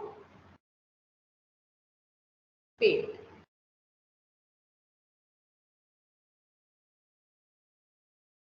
ठीक है, अच्छा तो देखो इसमें हम लोग का एक ओवरऑल आइडिया मिल गया कि कैसे करके कंसाइनमेंट का अकाउंटिंग होता है, जर्नल एंट्री का आइडिया मिल गया। और एक क्वेश्चन हम लोग कर सकते हैं दैट इज इलास्ट्रेशन। यहाँ पर ये वाला किया हुआ है, ये हटा देंगे, मैंने खुद ही करवा दिया। चलो ये वाला यहाँ पर इलास्ट्रेशन 2, ये देखो क्या बोल रहा है, The Bombay Mills Limited of Bombay consigned to their Calcutta agent 10,000 worth of pieces goods। ठीक है, तो बॉम्बे मिल्स लिमिटेड ने कंसाइन किया है, मतलब ये लोग कौन है, कंसाइनर है। ठीक है, वो कहाँ पर गुड्स भेजते हैं, कैलकाटा में यानी कोलकाता में एजेंट को 10,000 worth of pieces goods drawing on Calcutta for the amount. ठीक है, the pay charges freight and insurance on the consignment amounting to 650 and discount the bill which cost 200। अच्छा, यहाँ पर क्या बोला है देखो कि इन्होंने जो 10,000 का स्टॉक भेजा है, ये देखो 10,000 रुपीज का स्टॉक भेजा है और यहाँ पर क्या बोला है, बिल डिस्काउंट। अच्छा देखते हैं, यहाँ नीचे डिटेल्स होगा बिल्स के बारे में। The goods were received in Calcutta and in due course the account sales were received. ये देखो कैलकाटा में गुड्स मिल गया, कंसाइनी के पास गुड्स आ गया और कंसाइनी ने ये क्या बना के दिया है, सेल। ठीक है, अकाउंट सेल्स मतलब उसने क्या क्या सेल किया, उसका क्या खर्चा हुआ है। देखो क्या बोल रहा है, account sales of 200 bales of pieces goods from Bombay mills limited. मतलब ये जो प्रोडक्ट है बोल रहा है कि 200 बेल्स ऑफ पीसेस गुड्स है। ठीक है, जिसमें देखो इन्होंने ये 200 बेल्स ऑफ पीसेस गुड्स कितने में बेचा है, 14,000 में। 10,000 का चीज कितने में बेचा है, 14,000। और इसका क्या क्या खर्चा लगा है बोल रहा है, डिलीवरी चार्जेस दिया है इसने, गोडाउन का रेंट, इंश्योरेंस का खर्चा, सन्ड्री चार्जेस, कमीशन का खर्चा, टोटल इसका इतना खर्चा हुआ है। अब इसमें से ये इसको लेस कर देगा, लेस करने के बाद क्यों लेस करेगा, ये तो सेल प्राइस है ना, अब ये अपना खर्चा क्या करेगा, ले लेगा उसमें से। जैसे अभी 24,000 में से लिया ना 960, तो वैसे ही इसमें से ये खर्चा ले लेगा। लेने के बाद कितना बच रहा है, 12,632 रुपीज, ये उसको रिम्बर्स करना है कंसाइनर को। और इन्होंने ड्राफ्ट में कितना दिया है, 10,000 दिया है, यानी इतना पैसा अभी भी बाकी रखा है, नहीं दिया है। Enter these particulars in the ledger of consignor and complete the transaction, so final profit or loss on the consignment। हम लोग को क्या करने बोला है, लेजर बनाने बोला है। ठीक है, कंसाइनर के बुक्स में कौन सा लेजर बनाने बोला है, कंसाइनमेंट का लेजर बनाने बोला है, सिर्फ कंसाइनमेंट अकाउंट बनाने के लिए बोला गया है। ठीक है, तो देखो कंसाइनमेंट अकाउंट क्या होगा, और बाकी तो कुछ बोला नहीं है, चलो देखते हैं बाकी भी बना लेंगे। यहाँ पर देखो और एक बार बता देंगे क्या है क्वेश्चन में। यहाँ पर पहले लिखते हैं इन द बुक्स ऑफ, लिखो इन the books of Bombay mills limited consignment account, consignment account. ठीक है, क्या क्या लेजर बनेगा, एक काम करते हैं हम सारा ही लेजर बना देते हैं। ठीक है, तो एक क्वेश्चन में समझ में आया, कंसाइनमेंट का अकाउंट सबसे बड़ा होना चाहिए, उसके बाद बनाएंगे हम लोग यहाँ पर एजेंट का अकाउंट बना लेते, मतलब कंसाइनी का अकाउंट। ठीक है, जैसे नाथन का बनाया था ना, वैसे लिखो कंसाइनी अकाउंट समझने के लिए। ठीक है, कंसाइनी अकाउंट, ताकि तुम लोग को पूरा क्वेश्चन समझ में आ जाए। कंसाइनी अकाउंट बनाओ, फिर बनाओ एक बिल्स रिसीवेबल अकाउंट, क्योंकि यहाँ बिल्स का भी कंसेप्ट है। ठीक है, बिल्स रिसीवेबल अकाउंट और गुड सेंट ऑन कंसाइनमेंट। एक बनाओ बिल्स रिसीवेबल अकाउंट और एक बनाओ गुड सेंट ऑन कंसाइनमेंट ना, एजेंट का ছোট করলেই হবে, তিনটে এন্ট্রি লেখা যাবে, অতটা জায়গা নিলেই। गुड सेंट ऑन कंसाइनमेंट सबसे छोटा होगा।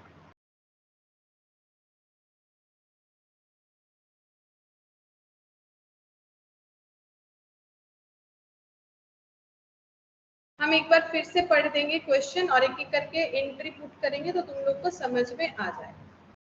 अच्छा, लगभग 4 अकाउंट बना रहे हैं हम, कंसाइनमेंट, कंसाइनी, बीआर और गुड्स सेंट ऑन कंसाइनमेंट, बस यही कुछ अकाउंट हम लोग बना रहे हैं। कंसाइनर के बुक्स में मेन यही अकाउंट बन सकता है, इससे ज्यादा कुछ नहीं होगा।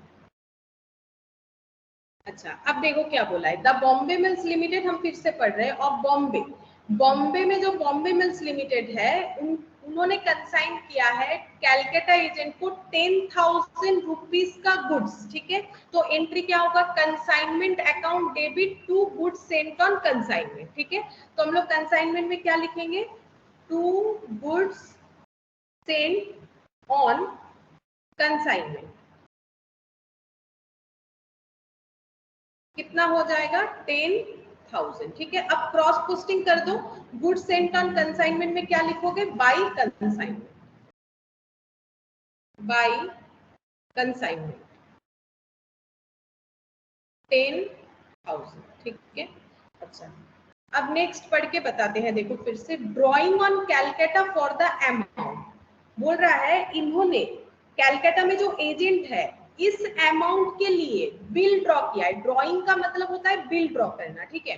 इन्होंने बिल ड्रॉ किया है, क्यों किया है, मैंने अभी बताया ना, एडवांस सिक्योरिटी के तौर पे इन्होंने क्या किया है, कैलकाटा के एजेंट के ऊपर बिल्स ड्रॉ किया है। तो इनके पास क्या आएगा, बिल्स रिसीवेबल अकाउंट डेबिट, जिसके ऊपर ड्रॉ हो रहा है उसका नाम क्या है, consignee. Bills receivable account debit तो क्या हो जाएगा, कंसाइनी हो जाएगा। कितने का बिल ड्रॉ हुआ है, बोल रहा है फॉर द अमाउंट, मतलब जितने का सामान है उतने का ही बिल ड्रॉ कर लिया है, ठीक है। मतलब एडवांस ऐसे भी हो सकता है, सिक्योरिटी के तौर पे बिल ड्रॉ कर दिया। तो एंट्री क्या होगा, बीआर टू कंसाइनी। ये पॉइंट समझना पड़ेगा, ये क्या बोल रहा है, बोल रहा है कि मैंने जैसे बोला, डर है कंसाइनी अगर सामान लेके भाग जाए तो कभी कभी कंसाइनर पैसा मांग लेता है कि एडवांस में दे दो। अब कंसाइनर ने क्या बोला, आप पे बिल ड्रॉ कर देंगे, तो भी तो प्रूफ हो गया ना, बिल ड्रॉ किया है, कितने का किया है, फॉर द अमाउंट, मतलब 10,000 रुपीज का बिल ड्रॉ किया है। तो एंट्री क्या होगा, बिल्स रिसीवेबल डेबिट, किसके बुक्स में कर रहे हैं, कंसाइनर के बुक्स में, तो बिल्स रिसीवेबल अकाउंट डेबिट होगा। कंसाइनर के बुक्स में बिल्स रेज हो रहा है और उसने किसके ऊपर बिल ड्रॉ किया है, कैलकाटा वाले के ऊपर, जो कौन है, कंसाइनी है। कितने का बिल ड्रॉ किया है, जितने का सामान है, बोला है ना, फॉर द अमाउंट, ठीक है। ये लैंग्वेज में हमें क्लियर कट नहीं बोला है, लेकिन पढ़ के समझना पड़ेगा। अब bills receivable to consignee, consignee में लिखो by bills receivable, by bills receivable, कितना हो जाएगा 10,000, ठीक है। अच्छा, अब नेक्स्ट पढ़ो, फिर क्या बोल रहा है, they pay charges freight and insurance on the consignment amount to 650 है, आएगा बोलो,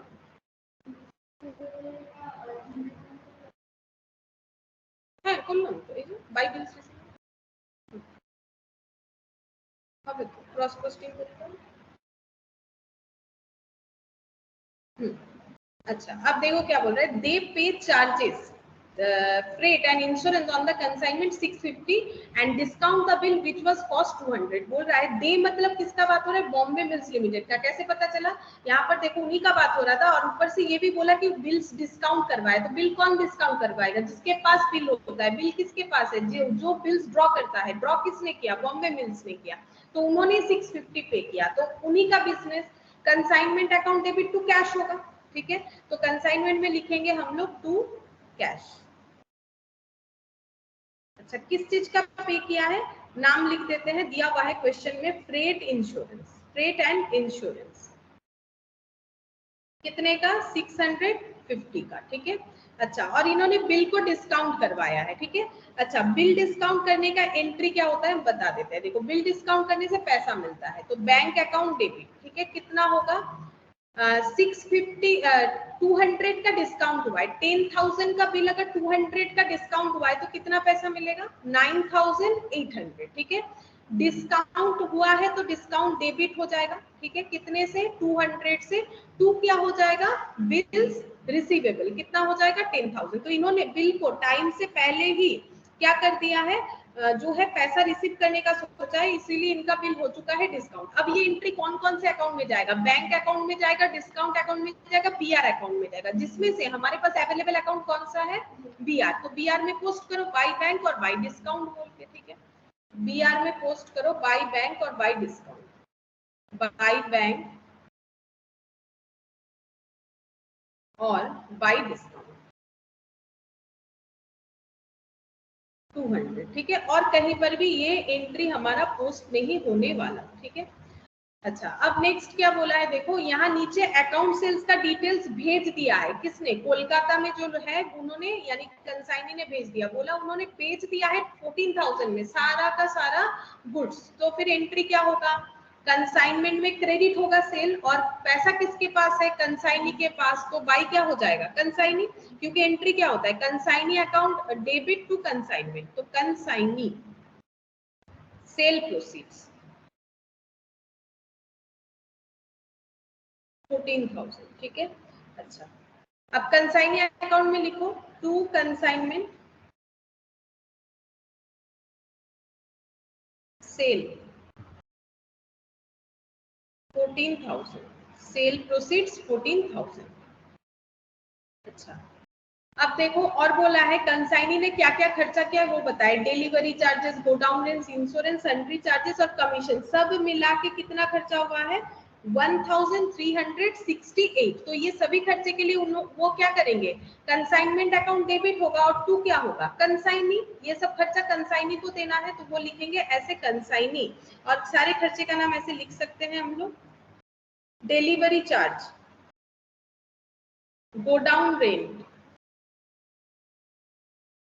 टू कंसाइनी बोल के, ठीक है। इंश्योरेंस, सन्ड्री चार्ज, कमीशन, ये कुछ खर्चा बोला था। और वैल्यूज जो है, डिलीवरी चार्जेस है 500, गोडाउन रेंट है 70, और इंश्योरेंस है 80। एक बार देख लेते हैं, 500, 70, 80, 18 और 700, 18 और 700 हो गया। अच्छा, अब ये सभी खर्चा हम लोग का कहाँ पर जाएगा? कंसाइनी में लिखना पड़ेगा। इसमें हम टोटल करके लिख देते हैं बाई कंसाइनमेंट बोल के। बाई कंसाइनमेंट कितना हो जाएगा? बाई कंसाइनमेंट कितना हो जाएगा? 1368। यहाँ टोटल दिया हुआ था ना, तो इसी को देख के यहाँ लिख लेते हैं 1368। ये सभी खर्चे का टोटल हो जाएगा। अच्छा, अब नेक्स्ट क्या हो रहा है? बोल रहा है कि इन्होंने 10,000 ड्राफ्ट में पे किया है, बैलेंस हेयर वेट, मतलब बाकी पैसा बाद में देने का सोच रखा है, ठीक है।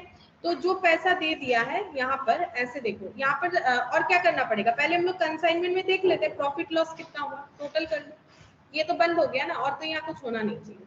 तो चेक करते हैं to profit and loss, balancing figure देख लो कितना होगा। इधर है हम लोग का 14,000। अच्छा, इसका टोटल है 1368। इसको और अलग से करने का जरूरत नहीं है। 10,650, 10,000 प्लस 650, और ये टोटल यहाँ दिया हुआ है 1368, ठीक है। माइनस 14, 19 कितना आ रहा है? 1982, ठीक है। 1982 आ रहा है। ये हम लोग का क्या हो गया? कंसाइनमेंट का प्रॉफिट, ठीक है। अच्छा, अब कंसाइनी का क्या सिचुएशन है? देखो, कंसाइनी के पास कंसाइनर का 14,000 पड़ा हुआ है, लेकिन उसने तो बिल्स भी एक्सेप्ट किया था 10,000 का, ठीक है। और कंसाइनमेंट में उसने कितना खर्चा करवाया है? 1368। अब बैलेंस करके देखो वो कितना कंसाइनी को भेजेगा।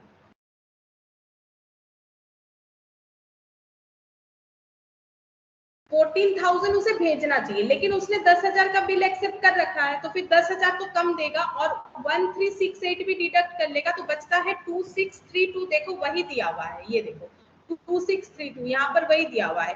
कि ड्राफ्ट पेड क्यों किया है बोलो तो, बिल्स का पैसा उसने भेज दिया।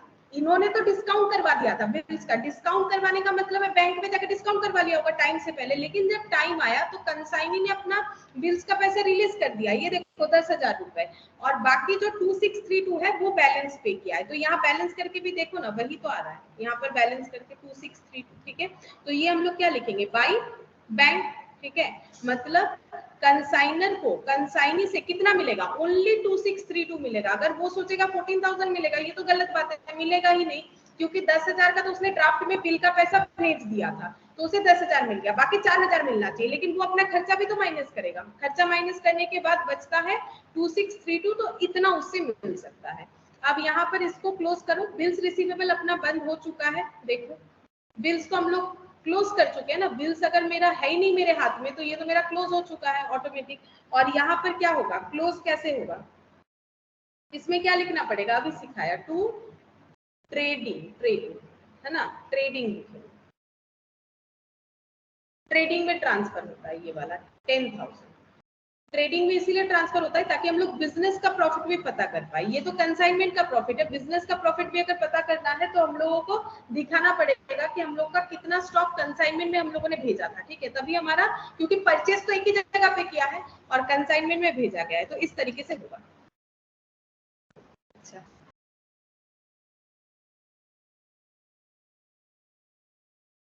ठीक है, आज हम लोग इतना ही करते हैं। तुम लोग इसके बाद ये इसमें से क्वेश्चन करके देख सकते हो, ठीक है। हम ये पीडीएफ तुम लोग के साथ शेयर कर देंगे, अगर भूल जाते हैं तो मुझे थोड़ा सा बोलोगे तो हम शेयर कर देंगे, ठीक है।